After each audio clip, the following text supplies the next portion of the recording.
All right, folks, a formal welcome to Daily Power Parsha. This is January 19th, 2021.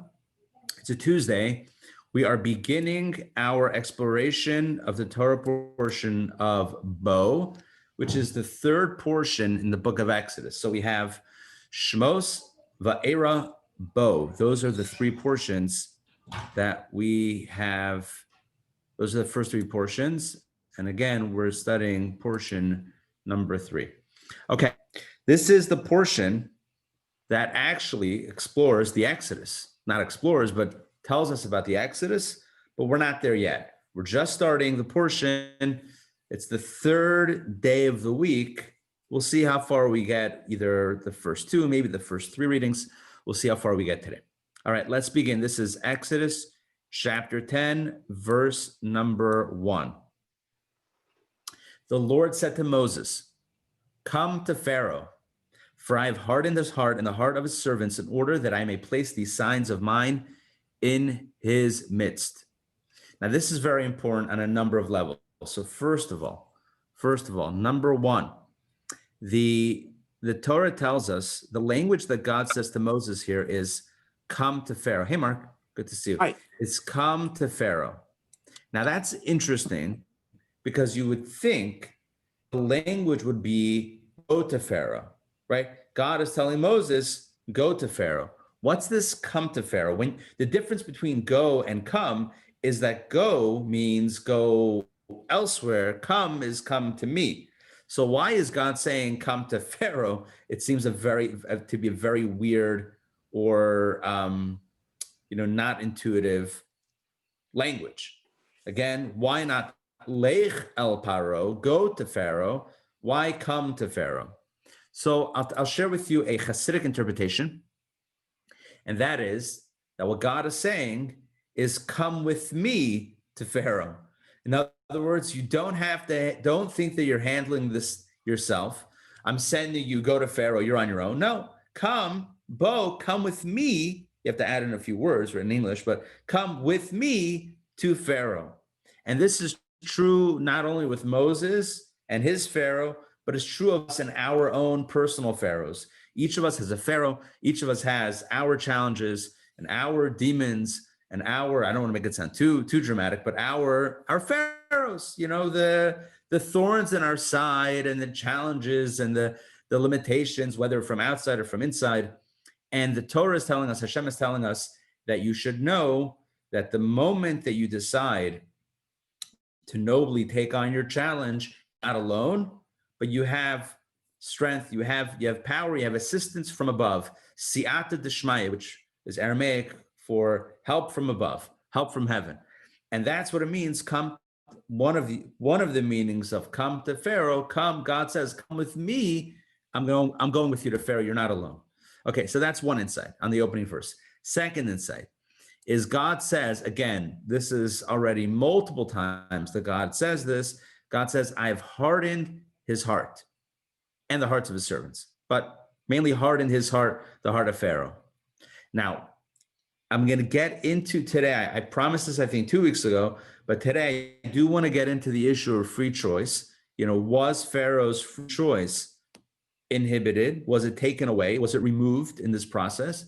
I want to get into that in a moment, but let's understand the rationale behind it. Why is God hardening his heart?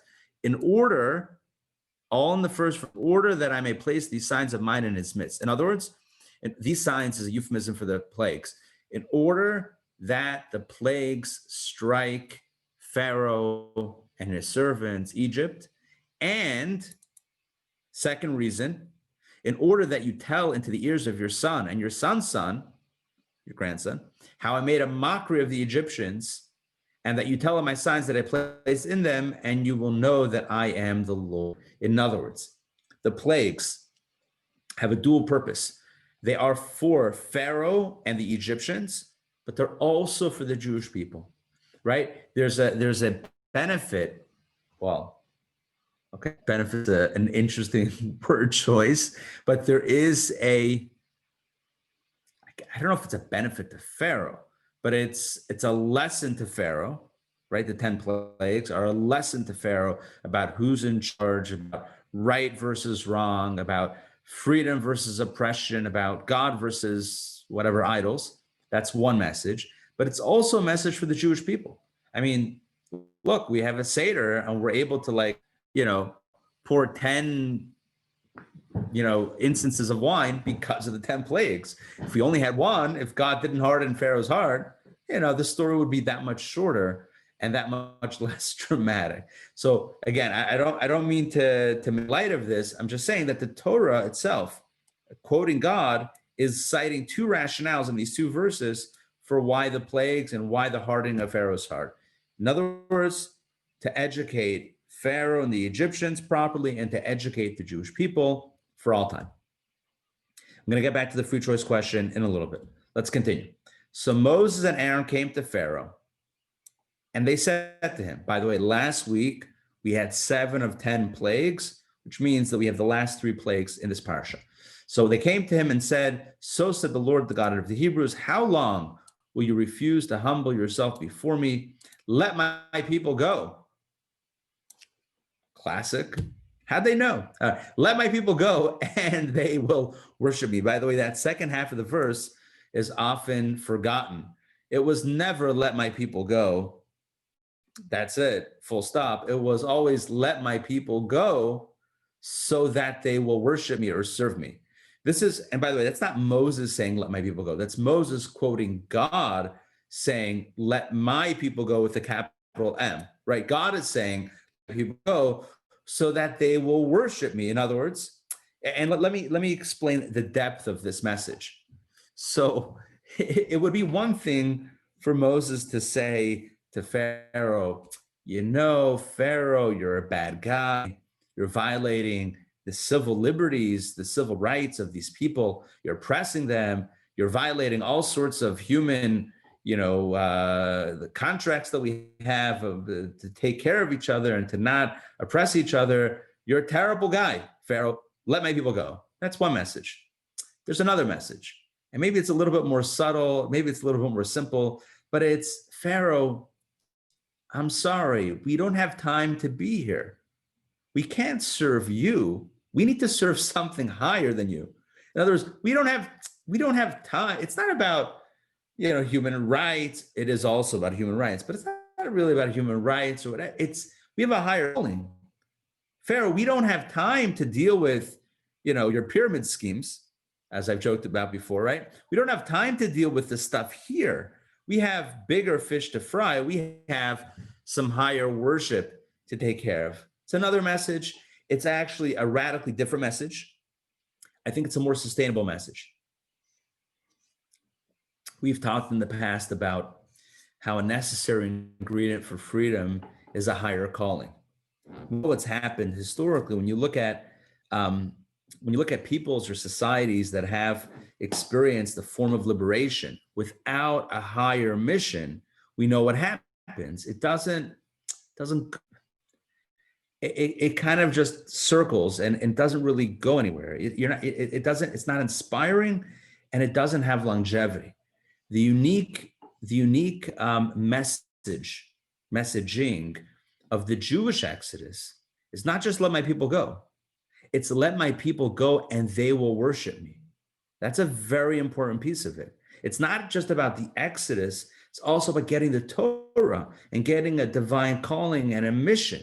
Like, this is your purpose now, because otherwise you have millions of people who are now liberated that don't have anything to do. And that can breed frustration and anger and vengeance and retribution and futility and hostility and all sorts of negative emotions that are not productive.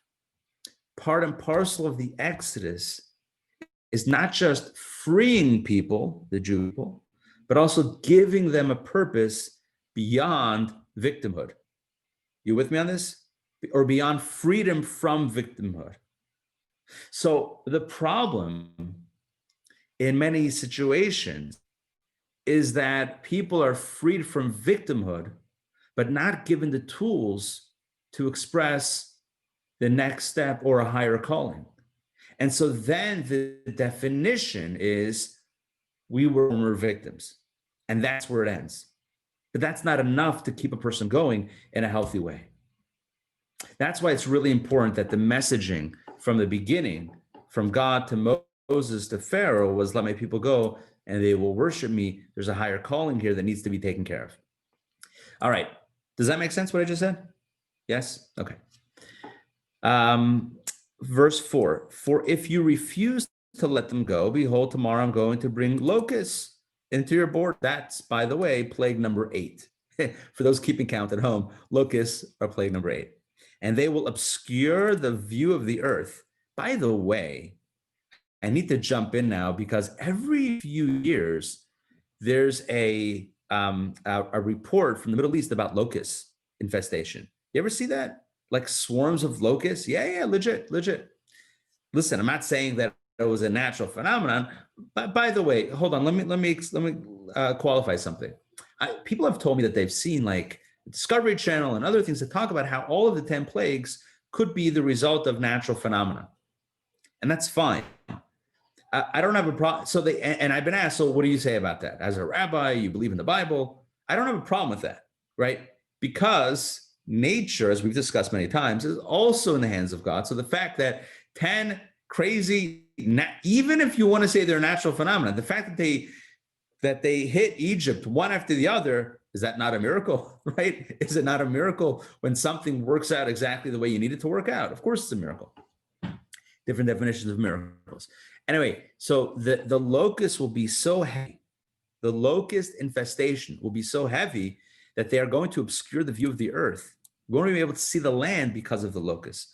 And no one will be able to see the earth, and they will eat the surviving remnant, which remains for you from the hail. Remember, the last plague, plague 7, was the ice and fire hail, where the ice broke things, and then the fire burnt up a lot of the produce, but not everything. As Rashi, I think Rashi, or even the Torah clarified, not everything was destroyed, but the locusts, now plague 8, are going to take care of everything else.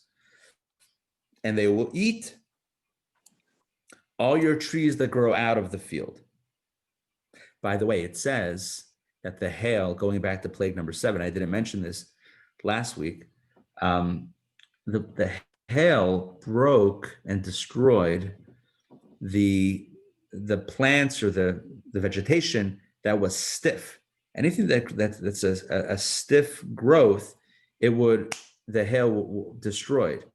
But anything that was pliable, it was able to withstand. It's kind of like I once read up about palm trees in Florida, how they can withstand hurricanes. You know about this? The palm trees can actually go all the way down almost, but remain, connected. And then slowly, it goes back up. That's how palm trees survive, because they're pliable. And a message, of course, is, maybe not, of course, but a deeper message, the spiritual message is, it's good to be a little flexible. It's good to be pliable. If we're so, rigid, no, it has to be like this, then it's precarious. The more flexible we are, the more humble we are, the more we can go with the flow. All right, let's continue. All right, I already have a question. Back to the locust. Yes, Mark. Why does it say, so said Hashem? And in the Hebrew it uses Ad Hashem. Why doesn't the Torah use Elohim? Because the Elohim is the God of nature. Excellent question.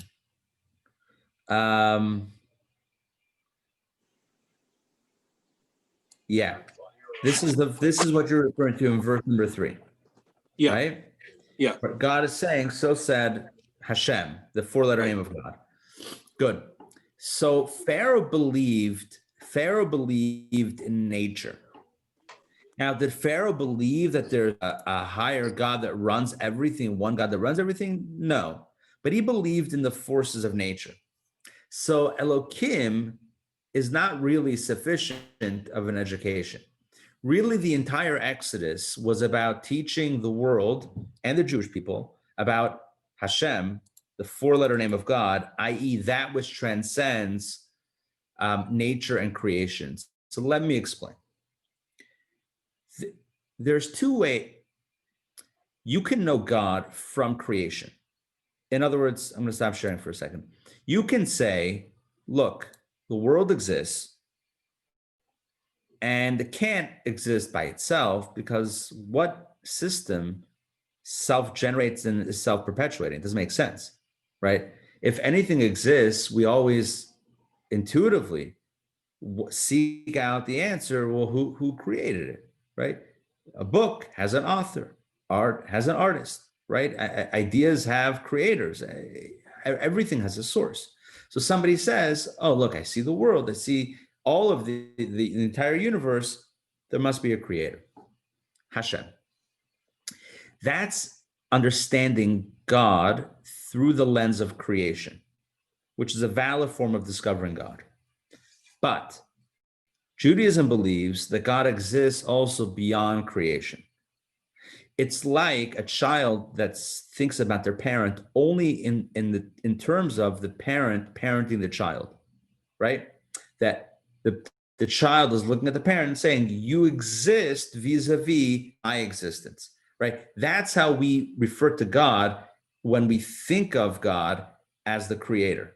So when we think of God as a creator, what we say is, I know you exist because I exist. So if I exist, you must exist. Are you with me? What we're saying to God is, because this exists and there needs to be a creator, or we think there needs to be a creator, so therefore we're going to posit that you exist, we exist. That's a very limited understanding of God, right? That's almost boxing God in to what we know and what we're aware of. So because we exist, so there must be a God that creates this. But like the example of parent and children, a parent and a child, the parent is their own person beyond parenting. It's also like you would say an artist and their art, right? So you know the existence of an artist through their art, right? The fact that there's art means that there's an artist. But do you know everything about the artist based on this one piece that you're looking at? No, right? Could the artist have chosen not to create that piece? Sure. Could they have created another piece? Sure. Could they have created any number of pieces? Absolutely. Could they have not created anything at all and still be who they are? Not what they do, but who they are on some level. So the point of the Exodus is to demonstrate to Pharaoh and the Jewish people, or maybe the Jewish people and Pharaoh, that there is that there's an essence of God that's beyond creation, an essence of God that's not expressed through creation, God as creator, but God as pure essence. And that's really what the intention of the Exodus was to bring about. When the systems of creation fail, when water turns to blood, when cite any one of the plagues that you wish. So when the systems of creation fail, you're no longer looking at God vis-a-vis creation, you're looking at God beyond creation. Does that make sense? That's a short answer to a very good question. From the beginning, by the way, Moses talks about Hashem with the four-letter name. And that's why that was the first thing that Pharaoh says to Moses. The first time Moses comes to him, he says, I don't know Hashem. What he means is, I know nature. I know there are forces. I know, again, maybe not monotheism, but he believes in forces of nature. But Hashem, transcending nature, doesn't believe in. By the way, the beginning of last week's Torah portion, the era, God tells Moses, I appeared to the patriarchs with one name, Ushmi Havaya lo nedaiti lahem, but my name Havaya I did not reveal to them. And I tried to point that out last week, I think in our one session, that this was a brand new revelation. The Exodus was about bringing about an awareness of God that was radically transcendent, much higher than what had been typically known about God before. What Abraham discovered was that God runs the world. What was discovered through the Exodus is that God is way beyond controlling the world. God exists beyond that. God exists beyond creator. God is an essence, an essential being beyond creation itself. And that too, we can have a relationship with.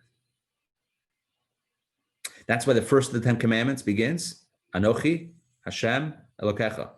I, essence, am Hashem, your God. Right? So it's about having a relationship with the essence. It's kind of like, imagine television characters, right? So when you watch a show or a movie, you're watching a boxed-in experience, right? From the camera lens out, right? You're watching that. Very rarely, although recently I think there's a bit of a trend, very rarely do characters break what they call the fourth wall, right? The fourth wall is the lens, and have a relationship with the character, the director, producer, filmmaker, whatever it is behind the lens. This is what's happening with the Exodus. You know, we're in a closed box, and we're discovering, you know, the kind of the parameters of it. And Abraham, Isaac, and Jacob discovered really like the source of it, if you will. But this is allowing us to break through that fourth wall and allowing us to have a relationship with the essence that's even beyond creator. Anyway, I know I'm mixing some analogies and metaphors here, but hopefully it works on some level. All right, getting back to the share. All right. Okay, let's jump back in. Locusts. Verse number 6. And your houses and the houses of all your servants and the house of all the Egyptians will be filled, which your fathers and your fathers' fathers did not see since the day they were on earth until this day. In other words, it'll be a lot of locusts. Therewith, he turned and left Pharaoh. He basically told Pharaoh, warning, locusts, I'm out. Mic drop. Pharaoh's servant said to Pharaoh. So now you're starting to see a bit of a civil war develop, where Pharaoh's servants are now going to Pharaoh and saying, quote, how long will this one be a stumbling block to us? Let the people go and they will worship their God. Don't you yet know that Egypt is lost? That's some strong language right there, right? We're destroyed. You're destroying us, or God is destroying us, or whatever it is. Let them go. Thereupon, Moses and Aaron were brought back to Pharaoh.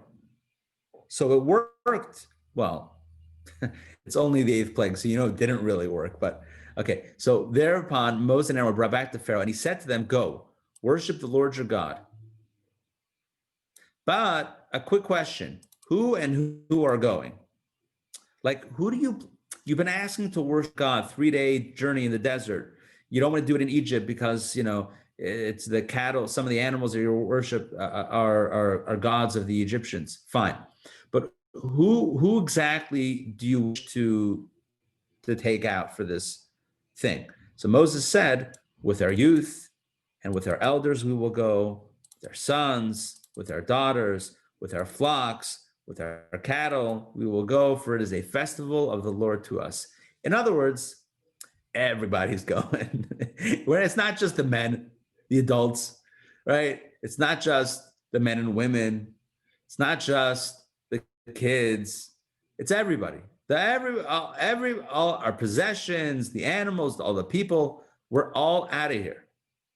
So Pharaoh said to them, so may the Lord be with you, just as I will let you and your young children out. See that evil is before your faces.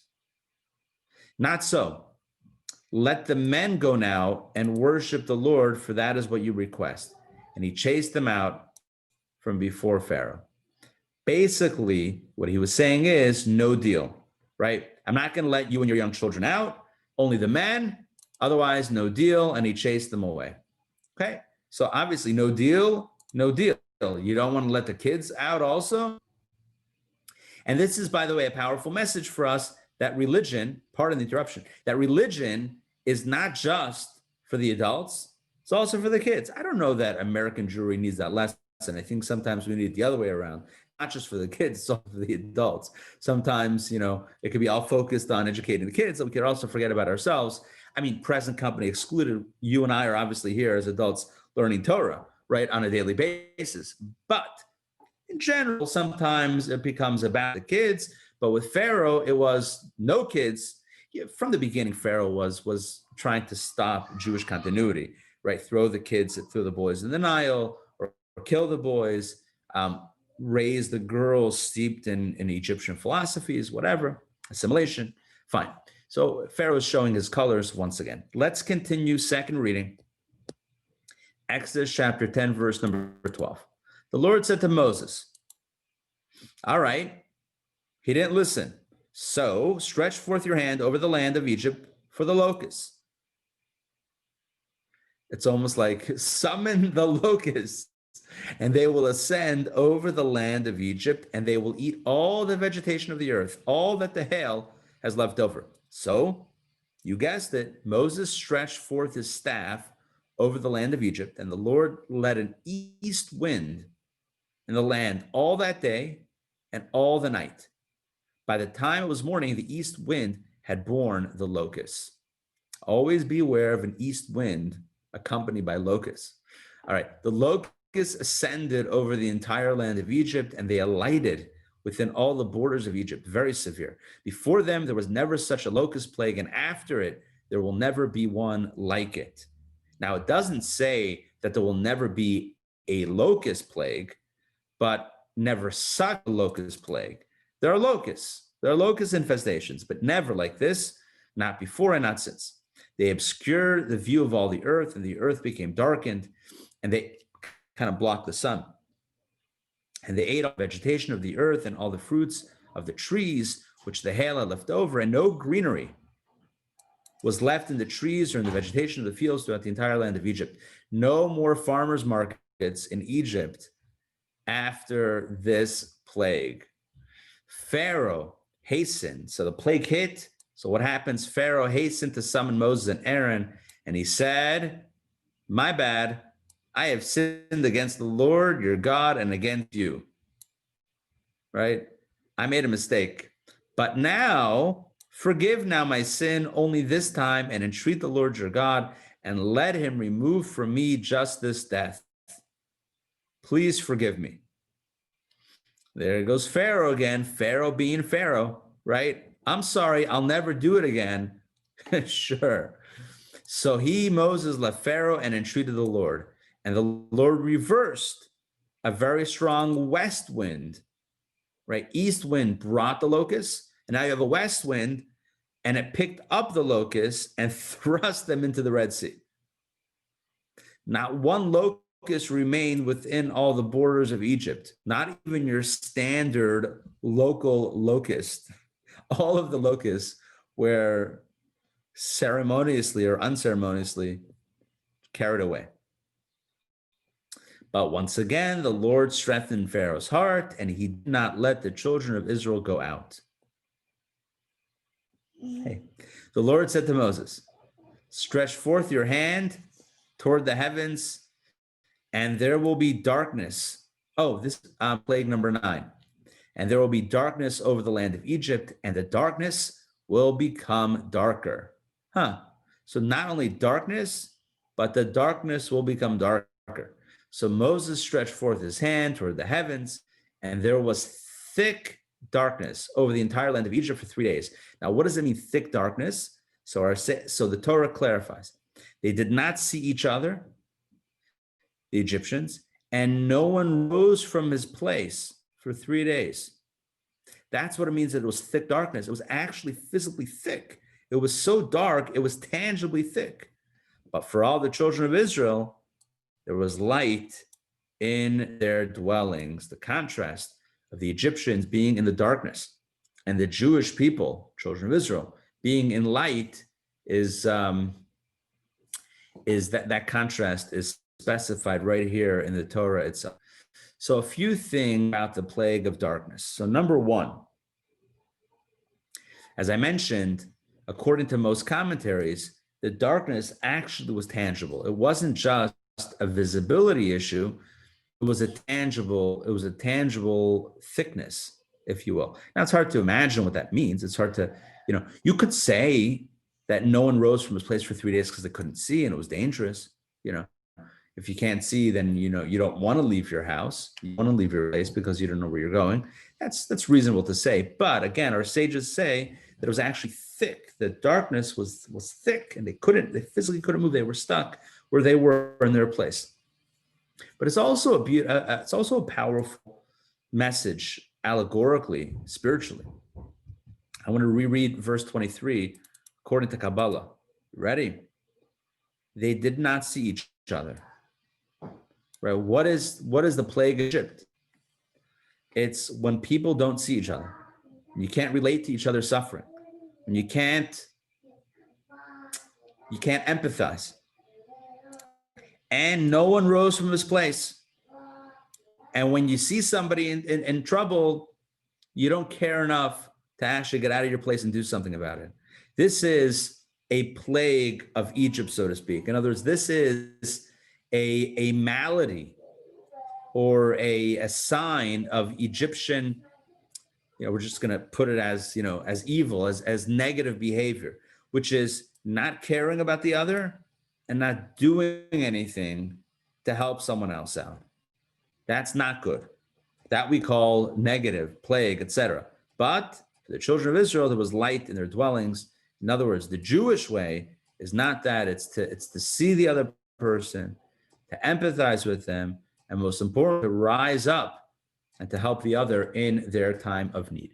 So that is a bit of a contrast here. And of course, not a literal understanding of the plague of darkness, but rather a more metaphorical understanding of the condition of darkness that could be out there that we are taught to avoid. Okay, I see some things in the chat popped up. Let's see. Rashi knows the meaning is, do you not know that Egypt is not yet lost? Oh, interesting. In other words, that they were saying to Pharaoh, you could still save it. Yeah, interesting. Rashi says darkness of gloom. Yeah, the darkness of gloom. It's a very, very strong language, and it certainly evokes a lot of feelings. Let me discuss for a moment the idea of free choice, and then we're going to close it out for today. And tomorrow we'll do readings 3 and 4. So free choice. Clearly, it seems that God is taking away Pharaoh's free choice. God is hardening his heart, and it sounds like God is essentially blocking Pharaoh from choosing to free the Jewish people. So what's going on with that? So a few things to note. Number one, this only kicks in after the first several plagues. The first several plagues, the Torah tells us clearly that Pharaoh changed his mind through his own volition. It's only in the later plagues or latter plagues that the Torah uses language like God hardened Pharaoh's heart or God strengthened Pharaoh's heart. So this leads our sages to conclude that the condition of God's hardening Pharaoh's heart is only a byproduct of Pharaoh hardening his own heart. So I'll share with you I'm forgetting who says this. Is it Maimonides or Nachmanides? One of the great medieval Jewish scholars and commentaries explains this idea as follows. Imagine a person doing something negative, doing some sort of making a negative choice. So the first time you do it, you're very apprehensive about it. It's taboo. There's a red line, in front of it, but you very hesitatingly, go and cross that line. And then you're scared, and then you jump back. Then a little while later, you do it again. You step back. The more times you do it, the more you get accustomed to that type of behavior, and the less foreboding that is, the more normalized that behavior is. Because habit breeds nature, almost. So whereas originally, this was like a big choice, like a big, serious choice and decision to make, after several times or X number of times, it's no longer a difficult choice. It's no longer a scary choice. It's no longer foreboding. It's no longer challenging. It becomes the norm. On the contrary, according to the sages, and really you don't need to be a sage to know this, it's part and parcel of reality, is that we often become, I'm going to use a strong word here, addicted to our choices, to the point that we can't choose otherwise because of the repetition of our choices. We've repeated a certain behavior so many times that even if somewhere inside we say, I really don't want to do this, we almost have to, not have to, but it becomes overwhelmingly more difficult to not make the choice. Are you with me on that? So this is how some of the commentaries explain Pharaoh. Pharaoh is making the choice again and again and again to keep the Jewish people enslaved despite the plagues, to keep them despite the plagues. And at a certain point, he can't not anymore. Now, is that God punishing Pharaoh and twisting his arm behind his back? Or is that God embedding a nature within human beings that when you repeat a behavior a certain number of times, you might be stuck with it? I mean, there's always a way out theoretically, but it's going to be much more exponentially more difficult the more times you make that choice. Does that make sense? So some commentators say it's not that God is supernaturally hardening or strengthening Pharaoh's heart, but it's God saying this is the nature of human beings. After a certain point in time, even if he wants to, he can't. I mean, again, addiction brings up a lot of additional areas of conversation, and I don't mean to oversimplify things, but even if you don't want to use the word addiction, think of, Vegas makes money when people double down and triple down and quadruple down because they don't want to walk away with a loss. Are you with me? Like you won some money, then you lost some money. All right, I'll make it back. You lose more money. I'll make it back. You lose more money. I'll make it back. You lose more money. Right? We become in a pattern, stuck in a pattern. Now, does that mean that a person cannot stop? I'm speaking in I guess ordinary scenarios, a person could stop, but the more you're in it, the more difficult it is to step out of it and to admit loss, right? So how much Pharaoh the more again, I'm adding another insight here. The more Pharaoh loses, the harder it's going to be for him to say, all right, I concede. Are you with me on that? Psychologically, the more he loses, the more he's going to try to hold on to something and reclaim victory. So counterintuitively, or maybe not so counterintuitively, the more plagues he gets hit with, the more destruction, devastation in Egypt, on the one hand, the more he's going to want to say, go, let's end this. But it's like having lost and lost and lost and lost and lost in Vegas or whatever, using my example. Now you're going to leave, right? You should have left then you feel like a fool for not leaving originally, right? So now pride kicks in. It's all human. Listen, it's the stuff that makes us who we are. It's all part of the human condition. So some say that it's not that God was supernaturally forcing him to decide to keep the Jewish people. God embeds a certain nature in all human beings, and Pharaoh was just displaying it. By the way, nothing that we haven't experienced in our own lives, right? That was the first thing that I pointed out. You and I know that after repeating a certain course of action, maybe that we know is not so healthy, that it becomes much more difficult to stop that. You and I know that, right? So is Pharaoh experiencing anything that you and I don't experience? I don't think so, right? It's normal. That's part of human nature. God says, I'm going to harden his heart. Not that it's going to be supernatural, but the nature of it is that at some point he will almost not be able to even let you go, even if on some level he wants to. That's one explanation. I want to give you a second explanation. And again, all of these are explaining what it means that God hardened or strengthened Pharaoh's heart. And does that mean that he took away his free will? I'm trying to posit that it does not mean away his free will. It just means that as we dig ourselves in deeper, it becomes more difficult, and repeat patterns of behavior, it becomes more difficult to get ourselves out of it. That's one explanation. Second explanation is, and I'll do this very quickly and then we'll sign off for today. Second explanation is that what it means is that God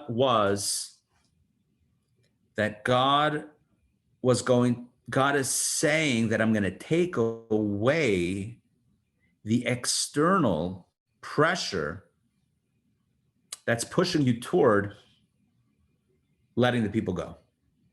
In other words, I'm going to remove the pressure of the plague. So that's what it means that I'm going to harden his heart. Not that I'm going to make him. Okay, let's put it this way. If you asked Pharaoh, back in the day, on an ordinary Tuesday, Pharaoh, do you want the Jewish people as slaves or not? What's Pharaoh going to answer? Yes, right? The only reason why he's saying no is not because he doesn't want the Jewish people as slaves, not because he's a reformed human being, not because he believes in God suddenly. No, it's because of the discomfort of the plagues. So take away the discomfort of the plagues, and what happens? His true desire comes back. And that's what happens again and again and again. And this is another explanation of what it means when God says, I'm going to harden his heart or strengthen his heart. It doesn't mean, again, some sort of supernatural or coercion of will, right? What it means is that God is saying, I'm going to remove the plagues that are applying pressure, and then Pharaoh's true desire is going to come out. I will remove that which is causing. In other words, the plagues are that which is twisting his arm, right? It's not God is twisting his arm to make him keep the Jewish people. God was twisting his arm to make him let go of the Jewish people. And then God lets go of the twist. And then Pharaoh's true colors shine through. Hope that makes sense. So did God, short question and answer, did God force Pharaoh to keep the Jewish people enslaved? No. Your explanation just now is no. But when did he change his mind and why? Pharaoh. After the 10th, we're going to read it tomorrow, after the 10th plague. After the 10th plague, it's not that he changed his mind, it's that he couldn't anymore. It's that he couldn't, because it was the death of the firstborn. It hit him in his own family, and he was a firstborn also.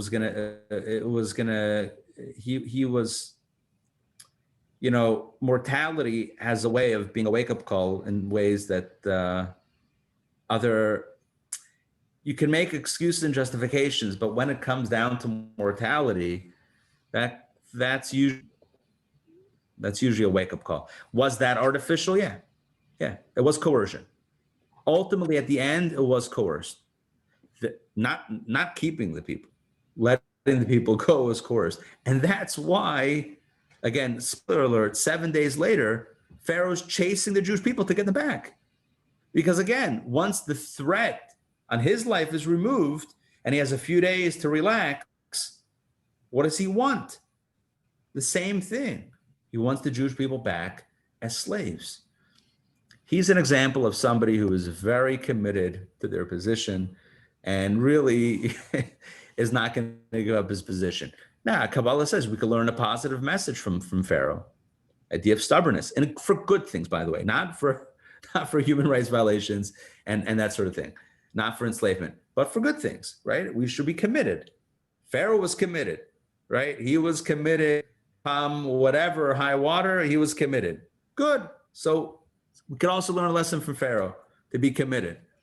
Okay, so that's it for today. Hope it made sense. Hope you enjoyed it. please God, we'll be back tomorrow, not in person, not ready for that yet, but we'll be back on Zoom tomorrow, same bad time, same bad channel. I need to mention tonight, we have a very important, fascinating, astounding talk by a prominent physician, but really his prominence is in the field of Jewish medical ethics. He's one of the world's leading experts on Jewish medical ethics. And he's going to be speaking about all sorts of cutting edge medical technology, medical science, including disease and vaccine. He'll be talking about the COVID vaccine. This is not a political conversation. This is any conversation beyond an understanding of medical science from a halachic and Jewish ethical perspective. We'll be talking about COVID. We'll be talking about, as I said, vaccination, other science and medical science, including gene editing technology. What are the ethics of that? Cloning, all sorts of cutting edge, bleeding edge technologies. And also, genetics. So join us tonight for an incredible discussion, and you'll be astounded by the Jewish perspective of these things. For those of you that have already signed up, you'll be receiving a link to the Zoom very soon, in the next few minutes, actually. So stay tuned for that. If you're not yet signed up, or if you know somebody, so if you're not yet signed up, please sign up. If you know somebody who would appreciate this, then please share the information with them and encourage them to sign up as well. It's going to be fabulous. Just so you know, this doctor is also a rabbi, Rabbi Dr. Eddie Reichman. He's out of New York, and he is he's also been the consultant on JLI medical ethics courses in the past. So I think some of you have taken those before. It's been a few years since we did them, but we've done a few courses on medical ethics, and he was the course designer and authority, I guess you could say, the authority of the topics. So you don't want to miss this. He's absolutely incredible. All right, that's it for today. That's the plug for tonight, and I hope to see you all there. Thank you. Thank you. Pleasure. Karen couldn't join because of work, but she sent her best. And Thank you so much. You're back. Thank you. Please share that. Share regards as well. All right. We'll see you all soon. You tonight. Take care. Yeah. Have a great day. Yashkoach. Thanks, you too. Thanks.